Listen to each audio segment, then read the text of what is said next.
Bonjour à tous, bonjour Jocelyn. Donc Philippe Le Gall, Jocelyn Gombaud, on est tous les deux responsables de projet à l'Observatoire des métiers des services de l'automobile et on est content de vous retrouver pour cette nouvelle édition du webinaire consacré comme tous les ans aux chiffres clés de l'emploi et de la formation dans les métiers de l'automobile. Alors, merci à tous d'être présents.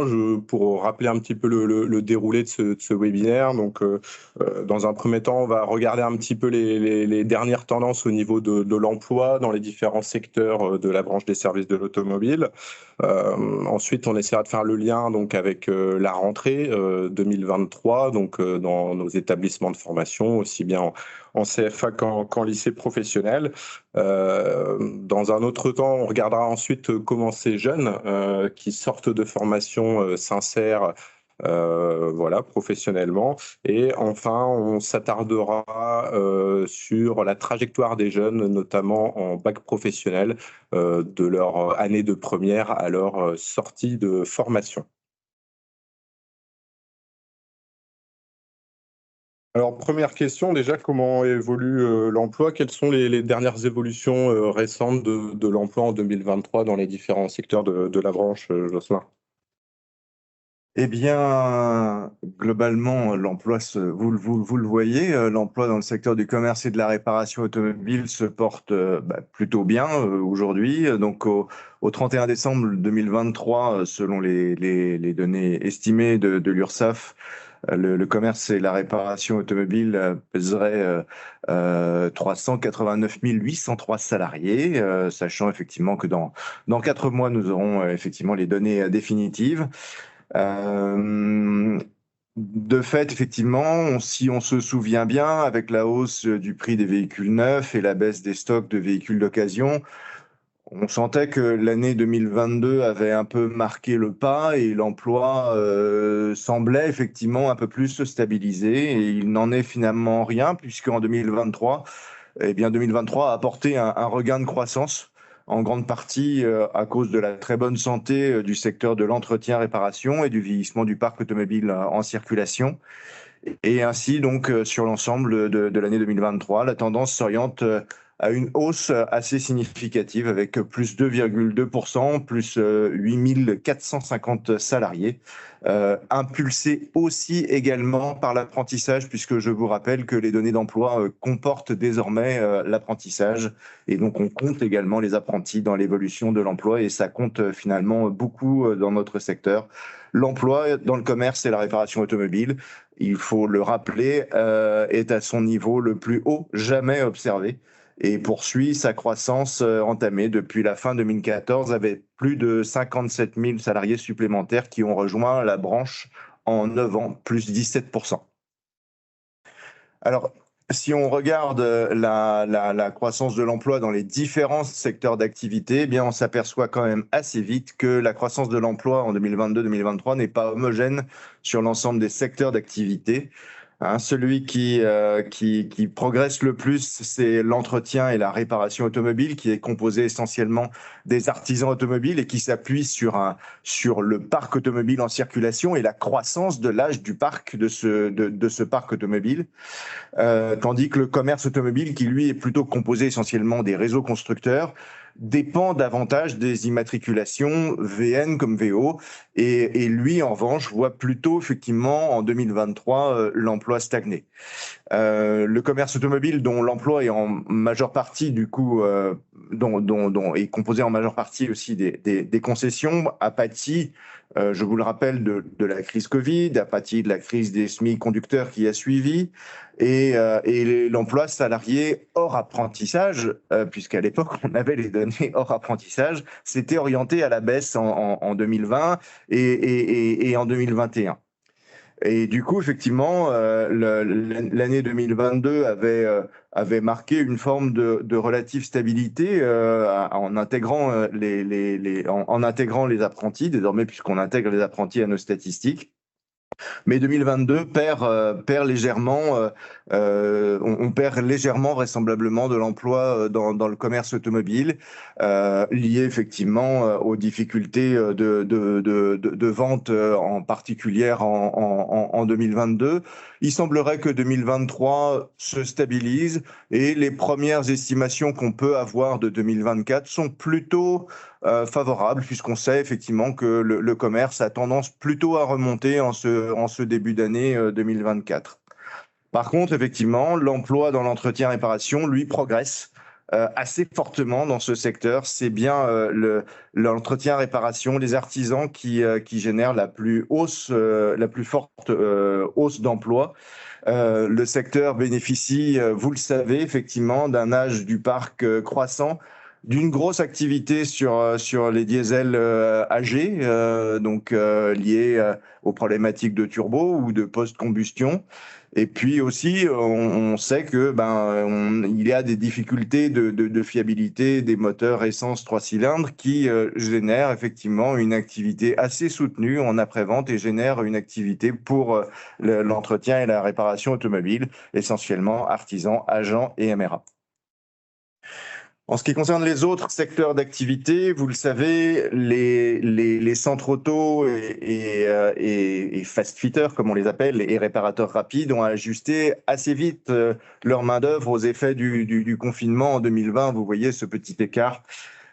Mais par contre, effectivement, depuis 2021, le secteur des centres auto et fast-fitters, donc ce qu'on appelle le commerce de détail d'équipements automobiles, s'oriente fortement à la hausse depuis 2021, comme le reste de l'entretien réparation automobile.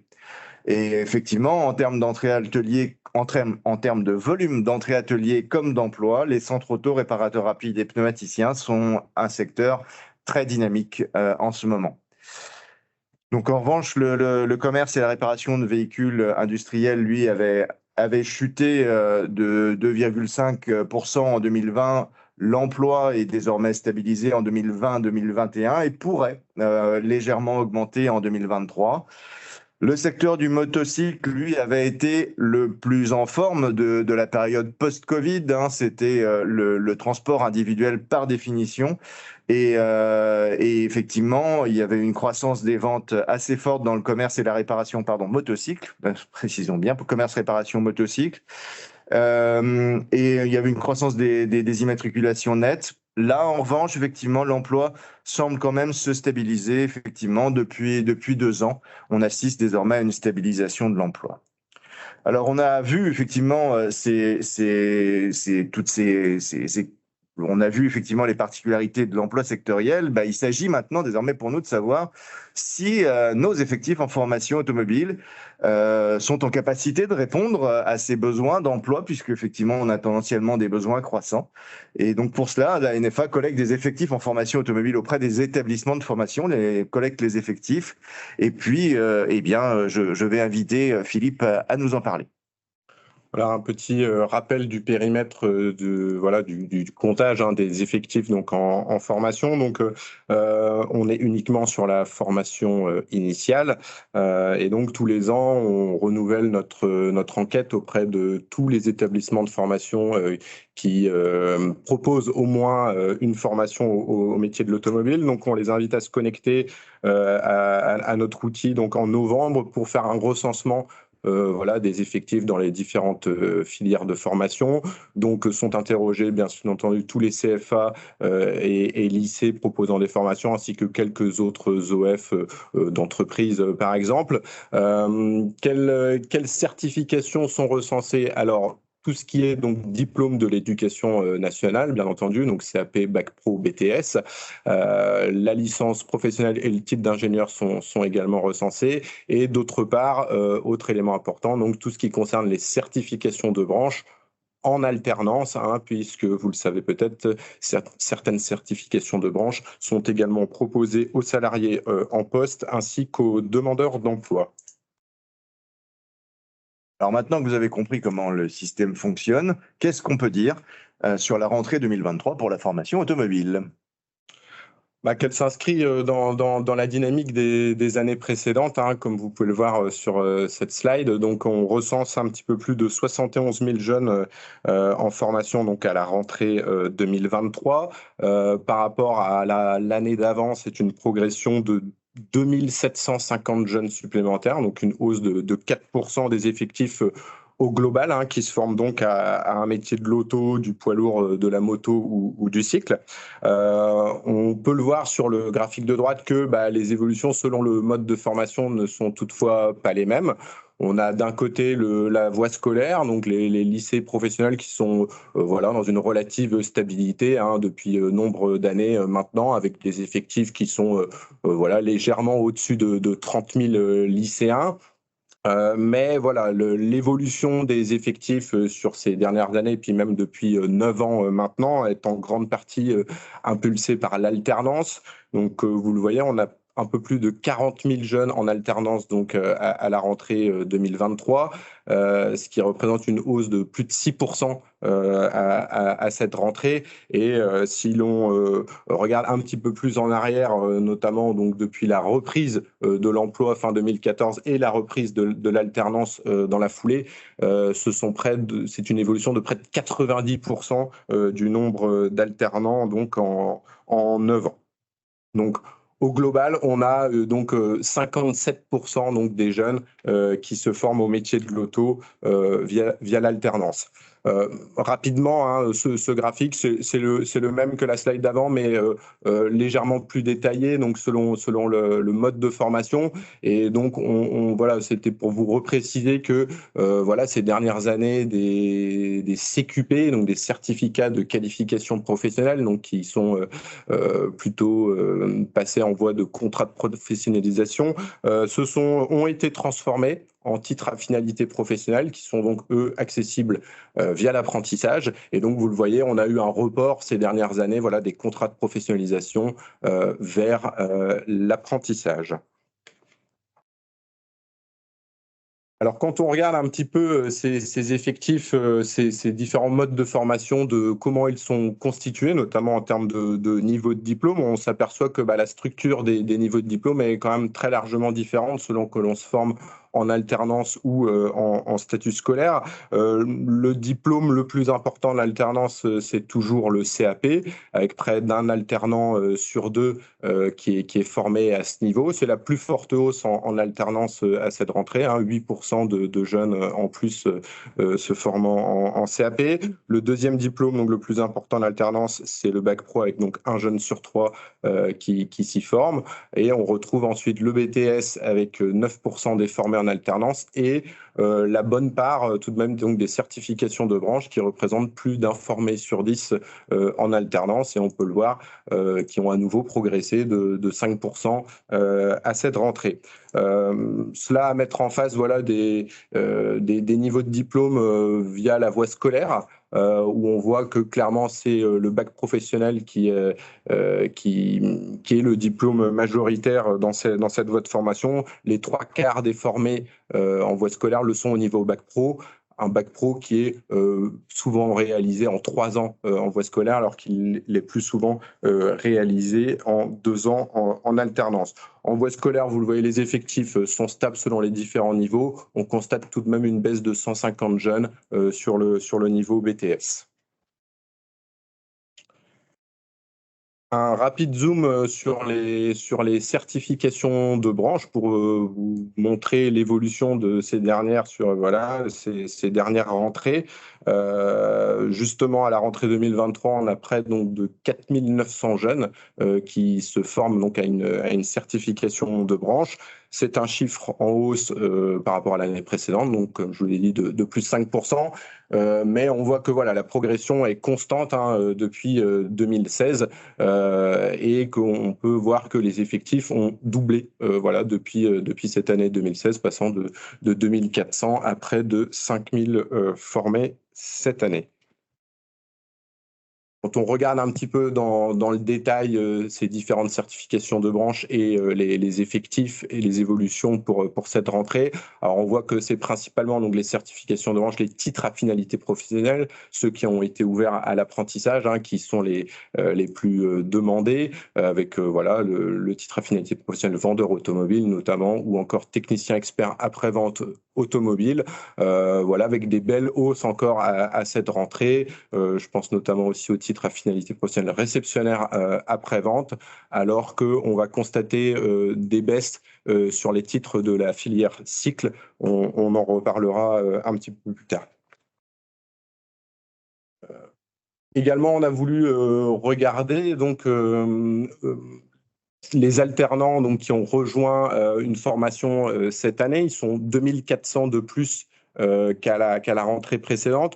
On voulait regarder dans quel type d'établissement ils allaient faire leur formation, puisque vous le savez, depuis 2021, les lycées professionnels sont en mesure de proposer de l'apprentissage. On voyait à la rentrée précédente qu'il y avait une part assez importante des nouveaux alternants donc, qui rejoignaient une formation en lycée.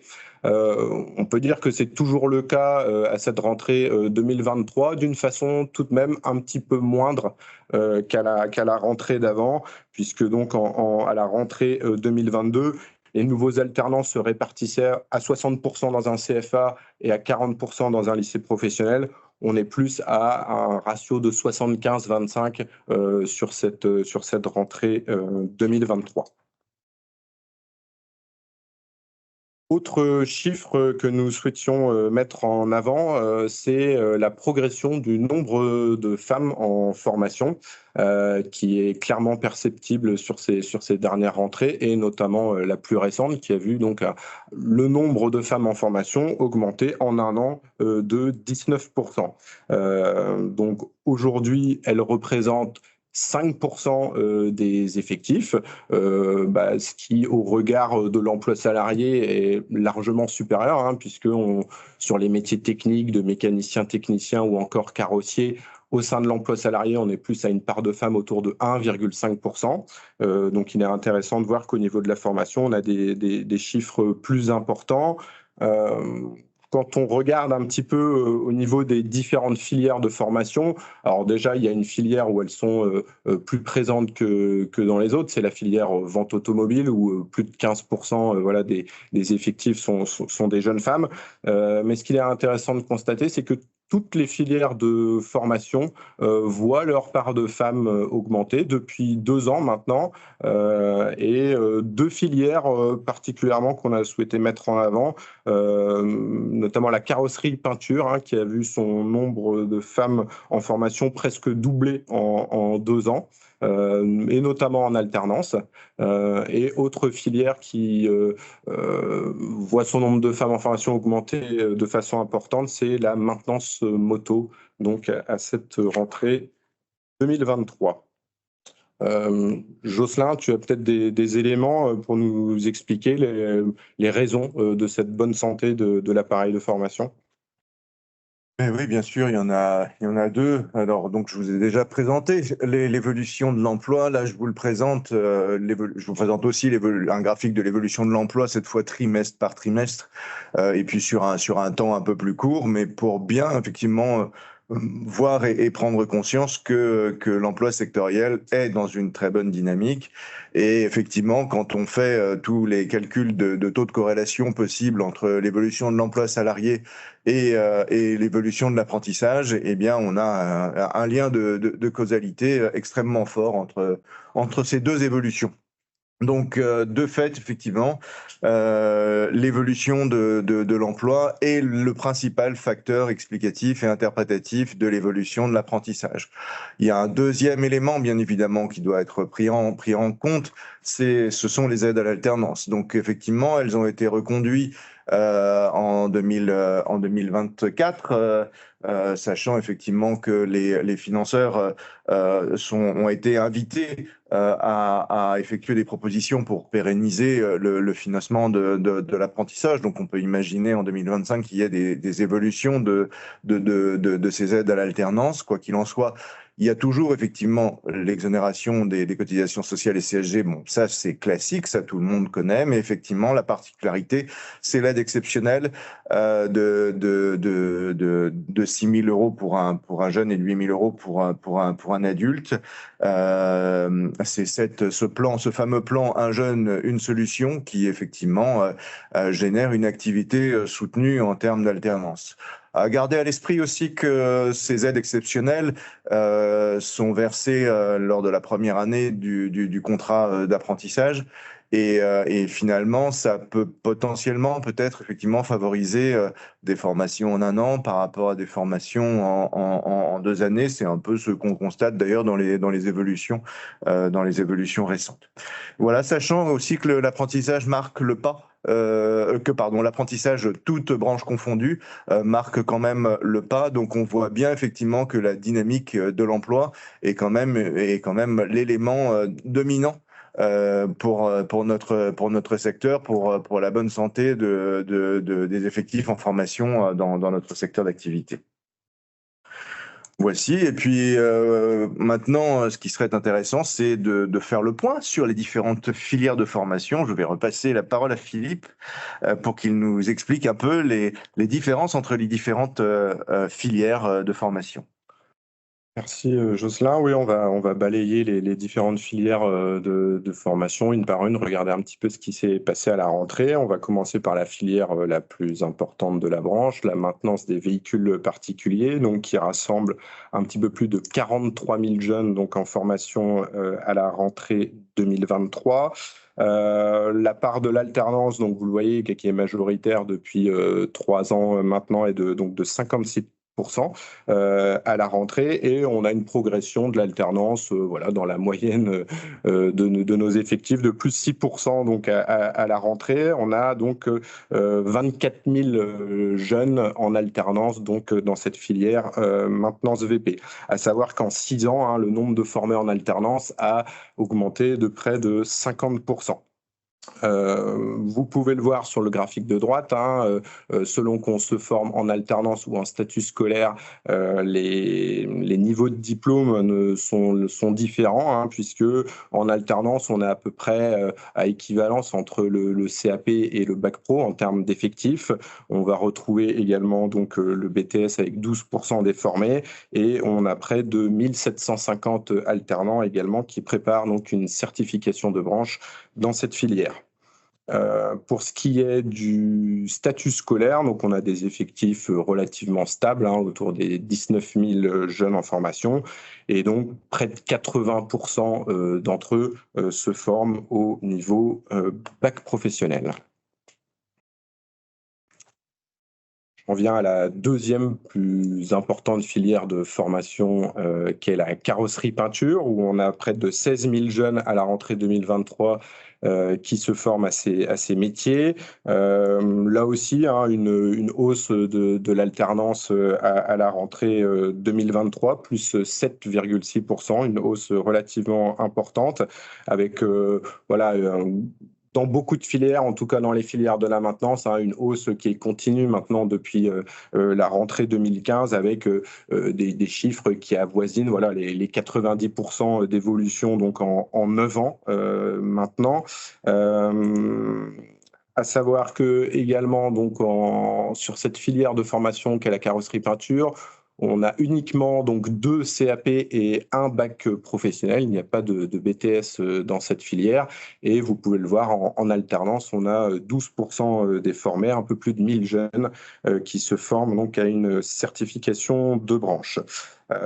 Sinon, c'est vrai qu'en alternance, les diplômes les plus importants, ce sont les 2 CAP, hein, carrosserie d'un côté, peinture de l'autre, alors qu'en voie scolaire, donc sur les 6200 jeunes se formant à cette modalité de formation, le niveau principal de formation est le bac professionnel.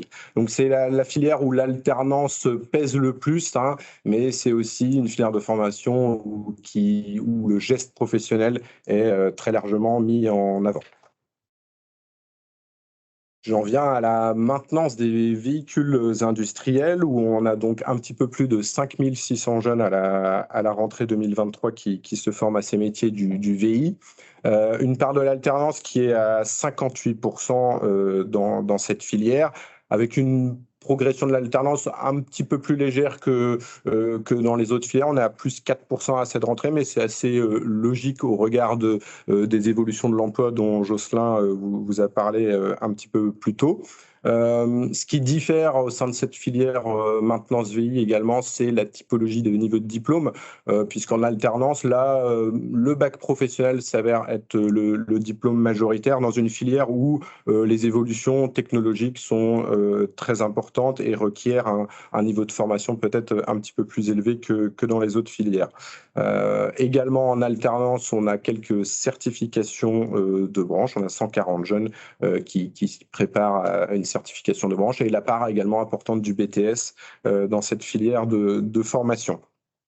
Pour ce qui est de la voie scolaire, on avait observé deux années de baisse entre 2020 et 2022. Les effectifs repartent légèrement à la hausse en voie scolaire à cette rentrée, une hausse de 2%. Et comme pour les autres filières en voie scolaire, hein, le bac professionnel est vraiment le diplôme principal. Un zoom à présent sur la filière maintenance motocycle, donc qui rassemble 4700 jeunes à la rentrée 2023. Une part de l'alternance moins importante hein, dans cette filière, c'est la voie scolaire qui est le mode de formation le plus important. Une progression des effectifs tout de même relativement importante en alternance, avec là aussi plus 6% d'alternants donc à cette rentrée, et une progression constante là aussi depuis une dizaine d'années maintenant. Quand on regarde les diplômes de la filière, donc en alternance, on a une répartition assez homogène entre le CAP et le bac pro, avec voilà, toujours également du BTS et des certifications de branche. Là où en statut scolaire, donc plus de 8 jeunes sur 10 sont formés au niveau bac professionnel. J'en viens à la filière cycle maintenant, qui rassemble 440 jeunes donc en formation. Donc là, uniquement en alternance, puisque la filière est composée de 2 titres à finalité professionnelle, hein, le titre mécanicien cycle et le titre conseiller technique cycle. Alors, cette filière diffère hein, de par son évolution par rapport aux autres, puisque on avait eu de très fortes évolutions d'effectifs entre 2019 et 2022, hein, un peu au regard de ce qui se passait dans la moto, alors dans une échelle encore plus importante sur le cycle, hein, puisque les effectifs ont été multipliés par 3 entre 2019 et 2022. Et on observe à cette rentrée une régression des effectifs voilà, qui redescendent en dessous de la barre des 500, une baisse de 75 jeunes, qui représente donc un moins 15% des effectifs donc, dans cette filière. À savoir que le titre à finalité professionnelle mécanicien cycle est également proposé aux demandeurs d'emploi. Hein. En 2023, ce sont près de 200 personnes aussi qui se sont formées à ce titre via cette modalité de formation. Donc, on veut rappeler quand même que la taille du secteur du cycle reste relativement modeste, puisque on comptabilise, nous, près de 3000 salariés spécialisés voilà, dans le commerce et la réparation du cycle. Et donc, on va le voir aussi également au niveau de l'insertion, que celle-ci est en recul. Donc, voilà, un petit point de vigilance à ne pas surformer donc, dans cette filière cycle. Dernière filière de formation sur laquelle on va zoomer, la vente automobile, avec là un petit peu plus de 1400 jeunes qui se forment principalement à la certification donc vendeur automobile, hein, le titre à finalité professionnelle. Une filière donc quasi exclusivement en alternance, avec des effectifs qui étaient assez stables depuis 4 ans, qui oscillaient autour de 1200 jeunes, 1200 alternants. Il est intéressant de noter la belle hausse à cette rentrée 2023 de plus de 10%, donc 120 jeunes supplémentaires donc, qui se forment forme à ce métier de la vente automobile. Alors maintenant qu'on a vu les évolutions nationales, est-ce que régionalement on retrouve les mêmes évolutions, Jocelyn?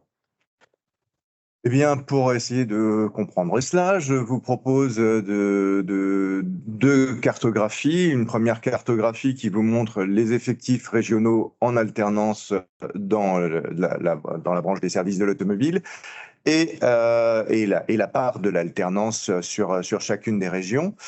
Et puis le deuxième graphique qui vous montre les effectifs spécifiquement alternants par région, donc auparavant les effectifs totaux par région, et sur le deuxième graphique les effectifs spécifiquement alternants par région, et la progression de l'apprentissage sur la rentrée 2023 par rapport à la rentrée 2022. Alors, ce qu'on peut constater, c'est qu'effectivement, il y a des régions où l'apprentissage est très fortement implanté, avec pratiquement les 2/3 d'apprentis sur l'ensemble des effectifs en formation.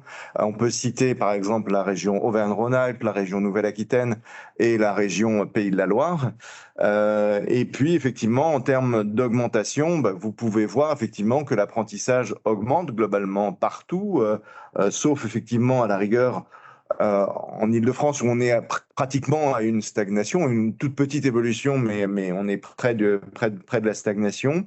Et puis, on voit que l'apprentissage, l'alternance tout particulièrement, enfin l'alternance et l'apprentissage augmentent le plus dans les régions où l'apprentissage était historiquement assez peu présent, donc dans les Hauts-de-France, particulièrement, qui prennent 10% d'apprentis en plus cette année, mais également on peut souligner le dynamisme des régions historiques de l'apprentissage, Pays de la Loire et Auvergne-Rhône-Alpes, et également effectivement le dynamisme cette année de la région Occitanie. Alors, quand on cherche à essayer de comprendre les causes, quelles sont les raisons qui font que l'alternance automobile augmente dans certaines régions plus dans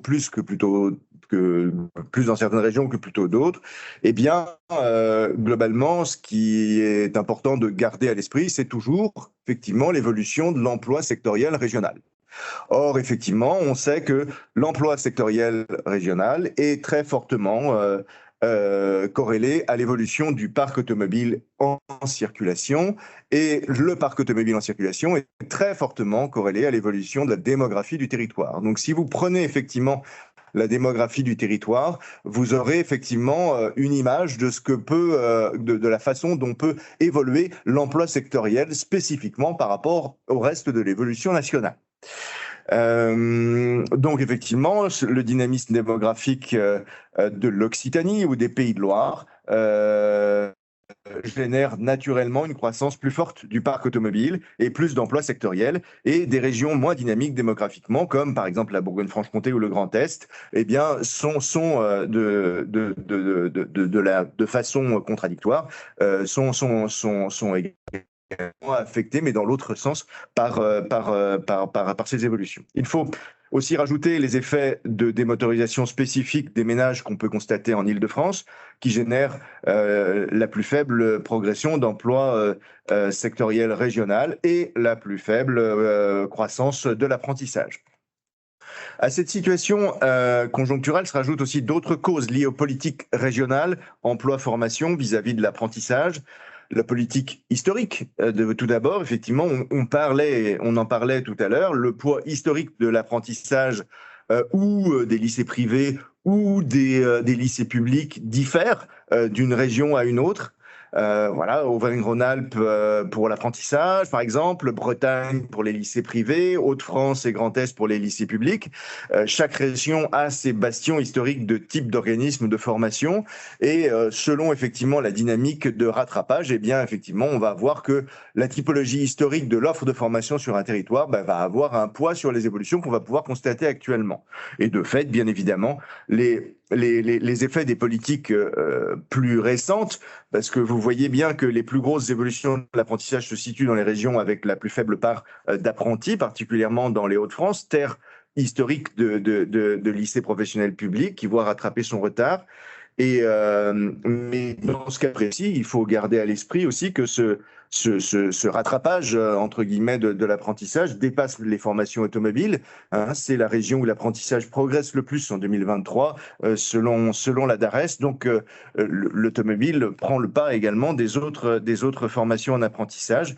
Et de la même façon, on peut voir aussi que là où dans certaines régions, l'emploi sectoriel progresse sensiblement plus vite que la moyenne nationale. Les difficultés de recrutement sont plus importantes que la moyenne. Donc, on aurait pu, par exemple, imaginer qu'en Nouvelle-Aquitaine ou même en Auvergne-Rhône-Alpes, l'emploi aurait pu progresser. Enfin, là où l'emploi est très dynamique, l'apprentissage aurait pu progresser davantage. Or, vraisemblablement, dans ces organismes de formation où les deux tiers des effectifs en formation automobile sont des apprentis, il est vraisemblable qu'on assiste sur ce territoire à des effets de saturation des organismes de formation qui ont déjà supporté une augmentation de plus 52% en 6 ans, rappelons-le, ce qui est quand même pas la moindre des capacités d'adaptation.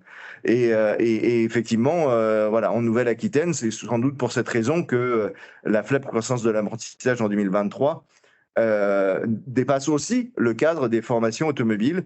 Hein, c'est de la même façon, selon la DARES, le cas de l'ensemble des spécialités, l'ensemble des spécialités de formation. Donc, on a également une saturation sans doute de l'ensemble de l'offre de formation en apprentissage sur ce territoire, en tout cas. Et donc, maintenant qu'on a parlé effectivement des évolutions d'emploi, des évolutions de l'apprentissage et des effectifs en formation, il s'agit de savoir pour nous, est-ce que finalement ces jeunes s'insèrent ou non, et est-ce que effectivement est-ce que les jeunes que nous formons, et puisqu'on voit bien effectivement que l'appareil de formation turbine, est-ce que l'appareil de formation réussit à insérer les jeunes qu'il forme aujourd'hui? Je repasse la parole à Philippe pour ce faire. Oui, alors pour ça, pour regarder l'insertion de nos jeunes issus de nos formations, on utilise le dispositif Insert Jeunes depuis 3 ans maintenant. Alors je vous en rappelle brièvement le concept ainsi que les nouveautés pour le dernier millésime. Donc ce n'est plus une enquête comme c'était réalisé auparavant, on est bien sur un croisement de bases de données entre les bases de données des établissements de formation et les bases de données de l'emploi salarié une fois que les jeunes sont sortis de formation. Donc à savoir que ces statistiques d'insertion professionnelle sont également disponibles au niveau de chaque établissement sur le site d'Insert Jeunes. Et donc petite précision également au niveau du taux d'emploi, puisque celui-ci se base, donc, comme je vous l'ai dit, sur les déclarations sociales nominatives que réalisent les entreprises chaque mois. Et donc, cette déclaration sociale nominative ne couvre pas l'intégralité de l'emploi. Voilà, donc l'emploi non salarié n'est pas comptabilisé, l'emploi à l'étranger également. Mais ce qu'il est intéressant de noter pour ce donc dernier millésime diffusé par la DARES, donc qui concerne les sortants de formation donc en juin 2022, c'est que désormais l'emploi public est désormais comptabilisé dans les statistiques, même si il concerne un nombre de jeunes relativement faible issus de nos formations, mais c'est à savoir. Et deuxième point nouveau sur ce millésime 2022, donc c'est l'intégration dans les bases Insert Jeunes, donc du titre à finalité professionnelle réceptionnaire après-vente véhicule léger. Alors, on va regarder un petit peu du coup les chiffres de ce dernier millésime des sortants donc 2022.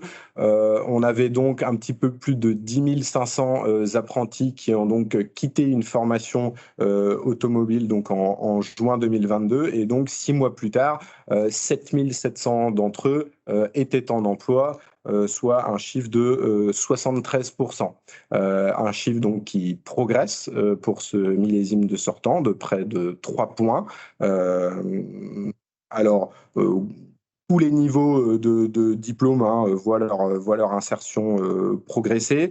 Ce qu'il est intéressant de noter, c'est que sur ces 7700 apprentis insérés, on en a près d'un quart qui étaient issus d'un titre à finalité professionnelle.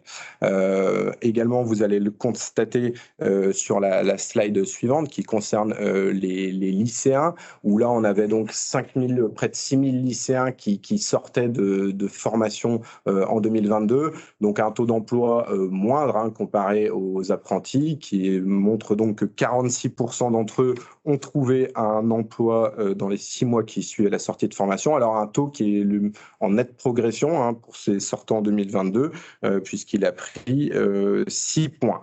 Avec voilà, tous les niveaux de diplôme sont également concernés, plus 4 points pour le CAP, 5 pour le bac pro, 11 pour le BTS. Alors, cette slide pour vous montrer, alors là, on est uniquement sur les apprentis, mais bon, c'est quelque chose que l'on connaît, mais c'est toujours bien de l'illustrer. Alors, vous allez le trouver sur la partie gauche du graphique, donc la poursuite d'études selon le niveau de diplôme, donc pour les apprentis, et donc bien entendu, plus le niveau de diplôme augmente, plus la poursuite d'études se réduit. Et donc, une fois que voilà, on a ces gens qui poursuivent leurs études, on a de l'autre côté donc nos sortants. Et sur les sortants de formation, on peut voir que là, la dynamique est inverse. Plus le niveau de formation augmente, meilleure est l'insertion professionnelle.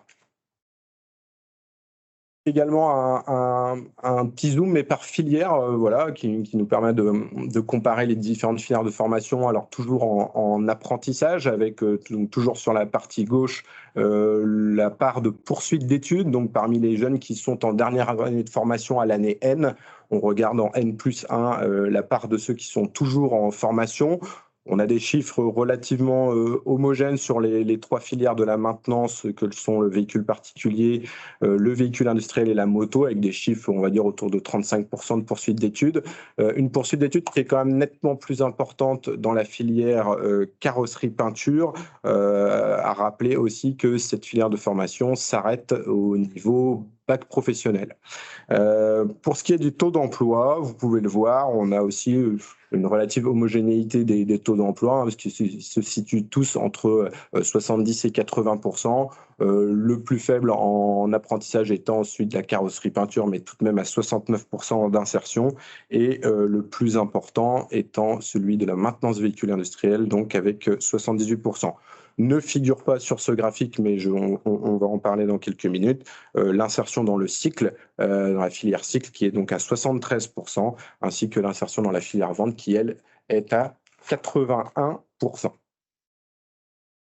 Voilà, on va détailler un petit peu rapidement ces différentes filières. Alors, l'insertion dans les différentes filières, en commençant par la plus importante, donc la maintenance des véhicules particuliers, où là, donc 72% des apprentis qui ont été formés à un de ces diplômes ou certifications donc, sont en emploi 6 mois après la sortie. C'est une progression de 2 points par rapport aux sortants 2021.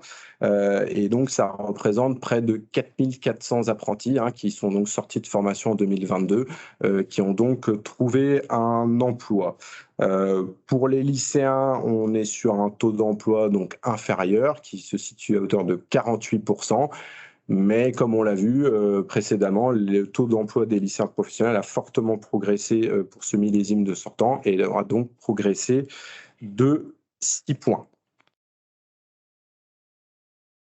Je passe à la filière donc carrosserie peinture. Donc vous le voyez, 69% des apprentis donc, qui ont été formés à un de ces diplômes donc, sont en emploi 6 mois après la sortie de formation. Donc là aussi, une progression de 2 points du taux d'emploi en 2022. Ça représente à peu près 1500 apprentis qui sont sortis de formation et qui ont donc trouvé un emploi. Ce qui est intéressant de noter, toujours dans cette filière carrosserie-peinture, c'est la double compétence.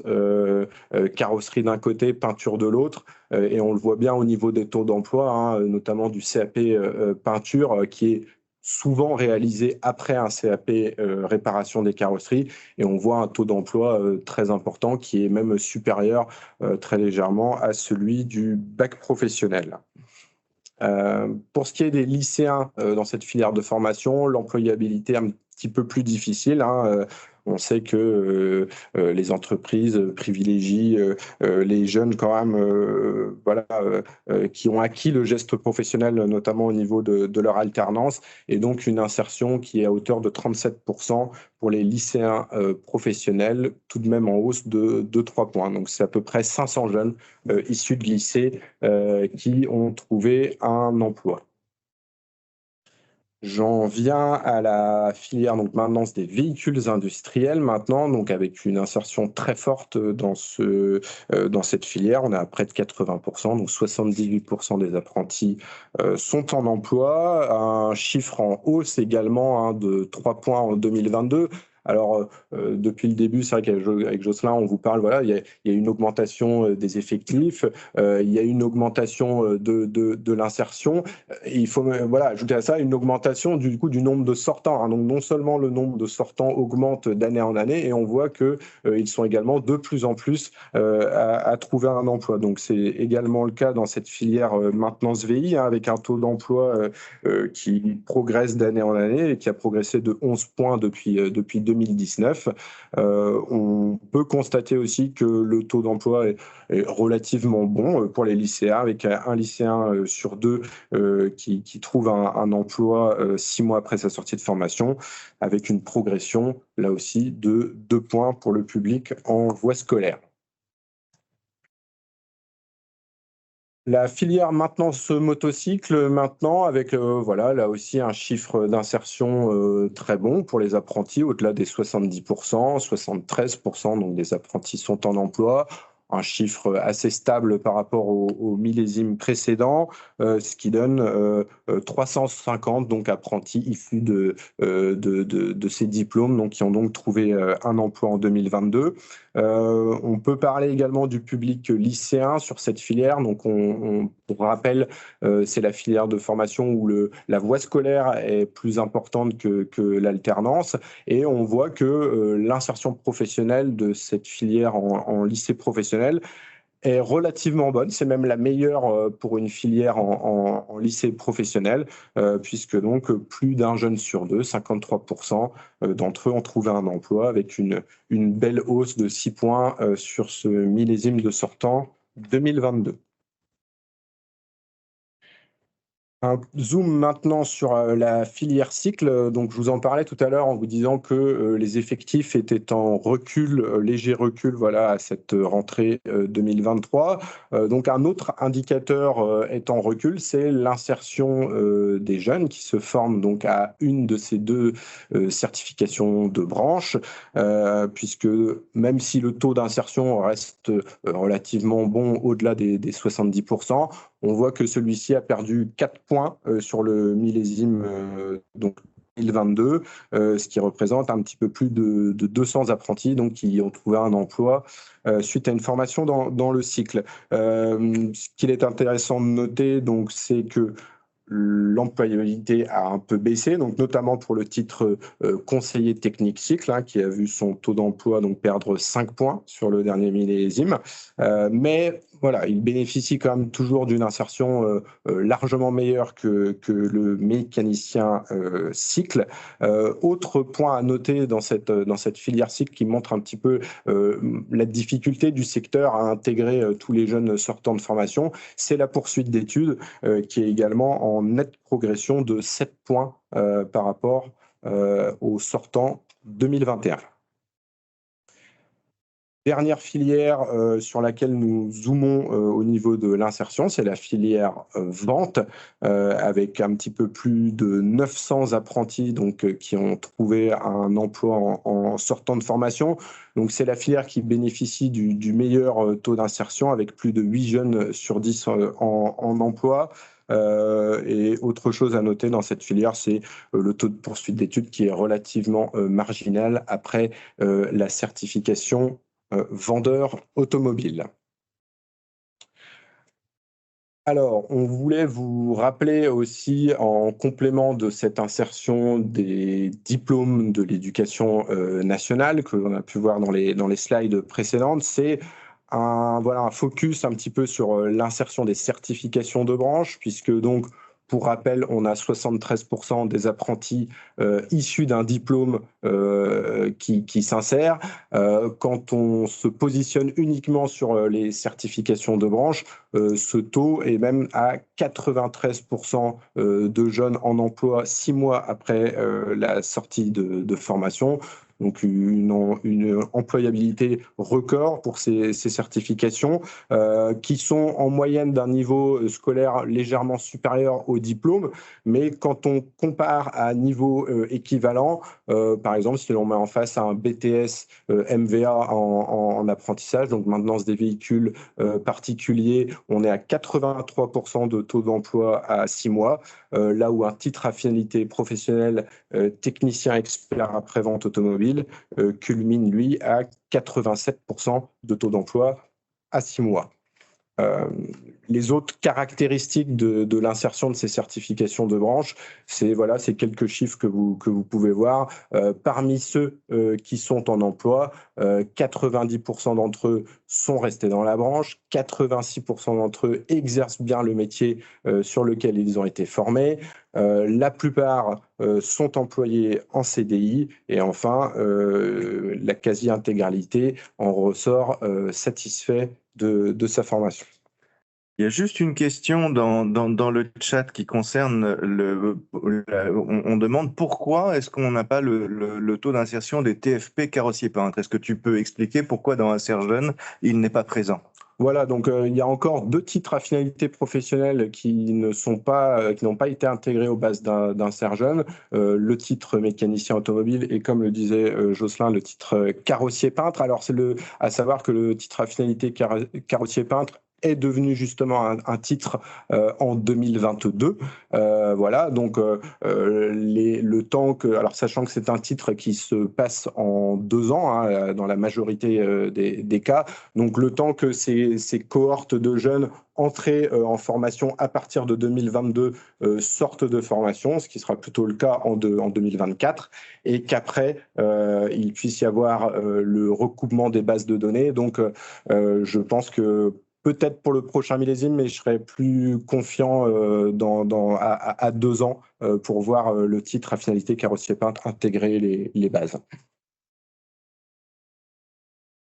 Maintenant qu'on a fait le tour des principaux chiffres en termes d'emploi, en termes de formation, d'insertion professionnelle, on a voulu s'arrêter avec Jocelyn, détailler un petit peu la trajectoire des jeunes entre leur première année de bac pro et leur situation post-bac, puisqu'il y a beaucoup d'enseignements à en tirer.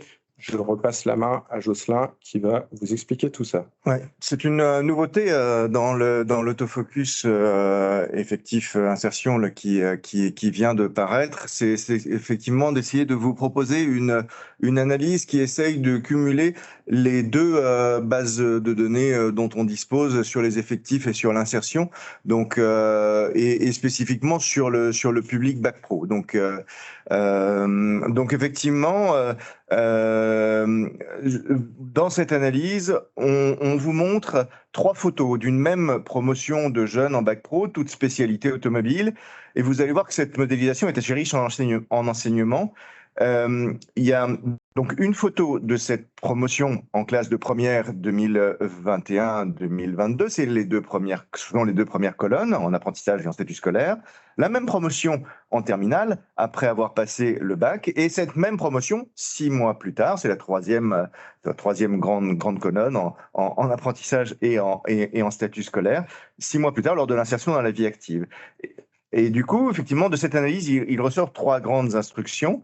La première, effectivement, c'est que plus les années passent en bac pro et plus les CFA se remplissent et plus les lycées se vident. Hein, c'est le phénomène bien connu finalement de la passerelle qui va du statut scolaire vers l'apprentissage en cours d'année de formation. Et voilà, et phénomène effectivement inverse pour les lycées. Autrefois, nous savions que ce phénomène avait d'autant plus d'importance entre la seconde et la première, mais comme les spécialités de seconde ne sont plus distinguées en statut scolaire, on ne peut plus vous proposer la même analyse. Voilà. Et la deuxième instruction, c'est que ce graphique nous donne l'impression qu'il n'y a que des abandons uniquement dans les effectifs sous statut scolaire entre la première et la terminale. Bien évidemment, c'est inexact, c'est faux. Il y a également des abandons en apprentissage, mais ce phénomène de passerelle entre le statut scolaire et l'apprentissage en cours d'année de formation que nous avons décrite fait plus que compenser les abandons des apprentis pour l'évolution de l'apprentissage. Et la troisième instruction, c'est que le graphique met en exergue les 5000 jeunes qui poursuivent une formation après le bac. Vous allez me dire, c'est quelque chose de plutôt positif. Réjouissons-nous, mais c'est vrai que il faut aussi quand même garder à l'esprit que il y a aujourd'hui à peu près 3500 places en première année de formation post-bac dans l'automobile. Si je cumule BTS, TFP, TEAVA, CQP, TEAV8, etc. Donc, même s'il faut retrancher les redoublants et augmenter d'un nombre de personnes qui ne viendraient pas dans des spécialités automobiles dans ces formations-là, il est plus que vraisemblable qu'environ 1500 jeunes qui souhaitent poursuivre leurs études disparaissent des circuits de la formation automobile pour poursuivre leur formation vers d'autres spécialités. Donc en bref, ça nous permet de comprendre que nous avons trois grandes causes de déperdition de jeunes formés à l'automobile. À la fois l'abandon, l'abandon en cours de formation, les ruptures de contrat, l'échec à l'examen d'une part, donc cette espèce de gros paquet qui va davantage alimenter les demandeurs d'emploi que l'insertion professionnelle. Puis ensuite, effectivement, les poursuites d'études hors des formations automobiles. Et la troisième cause de déperdition, c'est l'insertion en dehors de la branche, du métier cible pour lesquels les jeunes ont été formés. Donc pour ces trois grandes causes de déperdition, on constate de moins bons résultats, du statut scolaire que de l'apprentissage. Donc il n'y a pas que l'insertion qui est meilleure aussi, mais il y a également la poursuite d'études hors secteur et les niveaux d'abandon qui sont plus élevés aussi dans le statut scolaire pour des raisons qu'on pourra détailler à un autre moment. Mais effectivement, voilà. Cela s'explique. En termes de particularités de filière, il y a assez peu de particularités sur la filière véhicule particulier, mis à part le fait qu'il s'agit de la plus forte proportion de poursuites d'études, avec 45% de la promotion initiale de classe de première qui poursuit ses études, ce qui n'est pas si grave que ça, parce qu'effectivement, il y a une offre post-bac qui est très importante en filière véhicule particulier. En ce qui concerne la carrosserie, ce qu'on constate, c'est qu'il y a des éléments, par contre, plus notables dans le secteur de la carrosserie. D'une part, les abandons en cours de formation et les échecs à l'examen, ils sont plus importants dans la filière carrosserie. C'est là où il y a les abandons et les échecs à l'examen les plus importants dans la branche des services de l'automobile, surtout en lycée. Et on sait aussi un peu pourquoi, parce qu'on sait aussi que 46% des jeunes inscrits en lycée en bac pro carrosserie n'ont pas choisi cette formation en premier choix selon les enquêtes Affelnet, selon les bases de données Affelnet. Je ne l'ai pas mentionné, mais on voit aussi que le phénomène de passerelle entre statut scolaire et apprentissage est particulièrement élevé dans le secteur de la carrosserie, ce qui est aussi logique au regard de la faiblesse de l'insertion professionnelle des jeunes issus de formation en carrosserie en statut scolaire. Et enfin, effectivement, pour nous, la grosse interrogation, c'est que 800 jeunes poursuivent leur formation après un bac pro en carrosserie, alors qu'il n'y a pas de stricto sensu de formation post-bac en carrosserie, même si certains font un CAP ou un TFP carrossier peintre. Si on cumule effectivement ces volumes, bah ça ne va pas ça ne va pas au bout. Donc vraisemblablement, en plus des chômeurs et insérés hors branche, le volume de poursuite d'études nous indique que ces jeunes risquent effectivement, il y a pratiquement une grosse partie de ces 800 jeunes qui vont vraisemblablement être perdus pour le secteur de la carrosserie.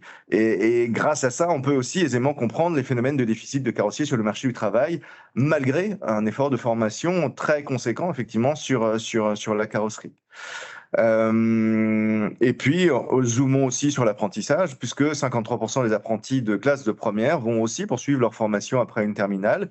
Donc, effectivement, il y a une offre en titre finalité professionnelle carrossier peintre, il y a une offre en CAP peinture pour potentiellement ceux qui veulent poursuivre. Néanmoins, en termes de volume, vraisemblablement, on perd un certain nombre de jeunes. Il y en a a priori au moins sur ces 600 jeunes qui s'insèrent, qui démarrent en première, il y en a vraisemblablement 300 qui vont chercher à poursuivre leurs études et risquent d'être perdus pour le secteur de la carrosserie qui en a besoin.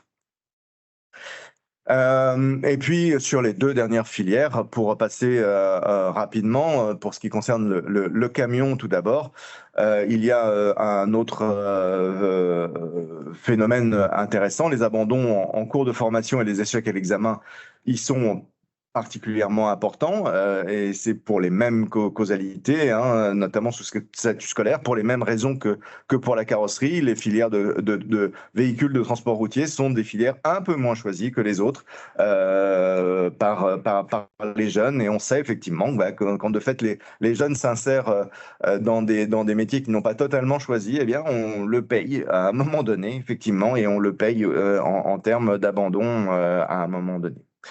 Ensuite, on a un deuxième phénomène, c'est qu'il y a plus, c'est quand même assez marquant, il y a plus de jeunes de première en statut scolaire que de jeunes de première en apprentissage, mais un an plus tard, on va se retrouver avec davantage d'apprentis diplômés en formation bac pro VTR que de lycéens diplômés en bac pro VTR.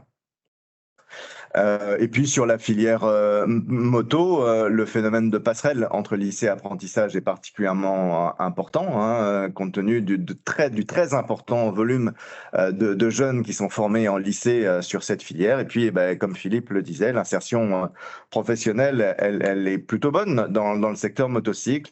Mais par contre, les anciennes données dont on disposait sur l'insertion des lycéens on nous montrait que l'insertion en dehors des autres secteurs d'activité était beaucoup plus importante que dans les autres secteurs. Donc il y a une insertion hors secteur, donc à la fois dans l'automobile et hors automobile, des personnes qui sont formées au motocycle, liées au volume très important de jeunes qui sont formés par rapport à la faiblesse relative des besoins en emploi de cette filière. Merci Jocelyn pour ces éléments donc sur les trajectoires des jeunes en bac professionnel, aussi bien donc en apprentissage qu'en statut scolaire. On va conclure maintenant ce webinaire avec donc cette slide qui rassemble les chiffres les plus importants présentés pendant 7 heures. Alors je vous les rappelle brièvement, hein. Déjà c'est la bonne santé de l'emploi dans le cœur de branche, donc avec 390 000 salariés, donc chiffre qui inclut les apprentis, mais un emploi qui est en hausse encore en 2023, donc pour la 9e année consécutive, et une hausse de plus de 2%, donc une hausse assez significative. L'appareil de formation, lui aussi, suit la cadence, donc puisque le nombre de jeunes en formation continue de progresser, avec notamment l'alternance qui progresse à nouveau, donc de plus de 6 points en 2023. Une évolution concentrée sur les CAP, mais on voit également que le bac professionnel ainsi que les certifications de branche en alternance progressent bien, donc ce qui représente un petit peu plus donc de 40 000 alternants se formant au métier de l'auto à la rentrée 2023. Un peu plus de 30 000 lycéens, chiffre qui repart légèrement à la hausse après deux années de légère baisse. Alors,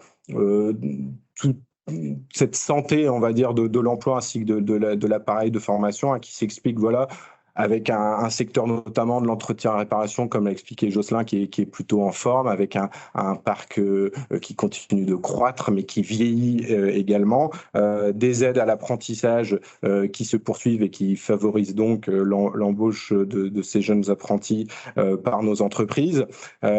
Autres chiffres voyants qui sont plutôt ouverts, c'est l'insertion professionnelle donc de ces jeunes, puisque quasiment toutes les filières de formation ont vu leur insertion professionnelle progresser. Et aujourd'hui, on est près de 3 apprentis sur 4 issus de nos formations qui trouvent un emploi dans les 6 mois après la sortie.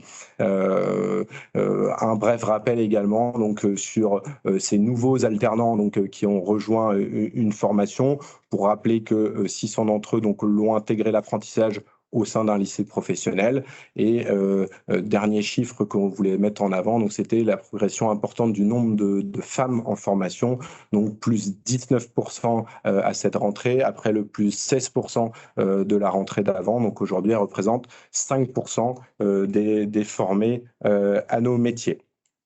Vous pouvez retrouver toutes ces informations et bien d'autres sur notre site internet. Donc, vous trouverez toute notre batterie de publications, aussi bien donc le dernier autofocus qui parle donc de la rentrée 2023 ainsi que de l'insertion professionnelle, mais également donc sont mises à disposition à partir d'aujourd'hui sur notre site le nouveau poster de branche ainsi que les nouveaux régioscopes donc 2024 avec donc des données affinées régionalement. Voilà, avec cette année une nouvelle page notamment concernant les certifications de branche. Donc voilà, comme je vous le disais également, vous allez pouvoir retrouver notre nouveau poster en téléchargement donc sur cette adresse anfauto/observatoire. Pour moi de vous remercier, mais il y a sûrement des petites questions. Oui, 3 petites questions. Alors, on est déjà bien en retard, mais alors, 3 petites questions. Une première question, disposons-nous d'informations sur les niveaux de salaire d'entrée dans les métiers de la branche des services de l'automobile? Est-ce que dans Inserjeune, il y a effectivement des données salariales?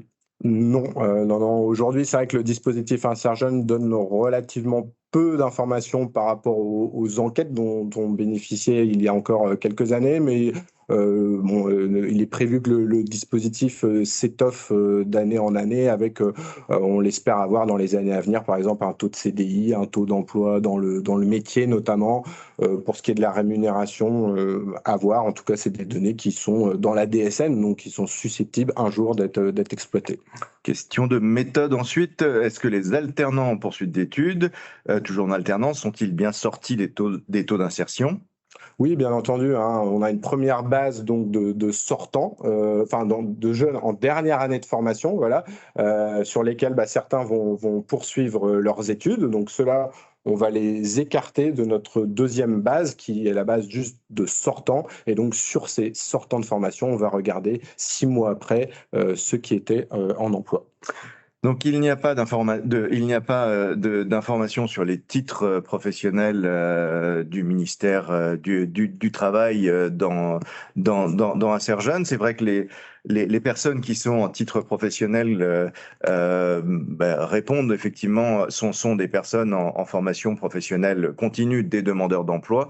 Et là, nous ne traitons effectivement que de la formation initiale. Et donc, effectivement, nous n'avons pas inclus ces informations-là, qui font d'ailleurs l'objet de bases de données spécifiques et ne sont pas inclus dans ces dispositifs d'enquête. Une question sur pourquoi effectivement il n'y a pas les chiffres sur l'éducation routière Alors voilà, on est sur un public légèrement différent, un petit peu plus âgé. Néanmoins, dans le dernier autofocus, vous retrouverez une information concernant ces jeunes se formant au titre professionnel, donc enseignement de la conduite et de la sécurité routière. Je peux vous en donner deux, trois chiffres rapidement. Des effectifs en formation qui sont repartis à la hausse depuis 2020, donc en 2021 et 2022, avec donc une hausse de 900. Alors, de 900 formés, on est passé de 1200 formés en 2020 à 2100 en 2022, donc un chiffre qui a quand même quasiment doublé. Et également, ce qui est intéressant de noter, c'est la progression de l'insertion dans cette filière, puisque donc 85% des personnes ayant préparé ce titre professionnel ont trouvé un emploi 6 mois après leur sortie de formation. Donc des effectifs en hausse et une insertion également en hausse dans cette filière enseignement de la conduite. Voilà, je pense que nous pouvons rendre l'antenne. À vous, Cognac G. Voilà, merci à toutes et tous de nous avoir écoutés, de nous avoir suivis sur ce webinaire. Et puis, on vous dit à une prochaine fois pour le prochain webinaire à l'Observatoire de la NFA.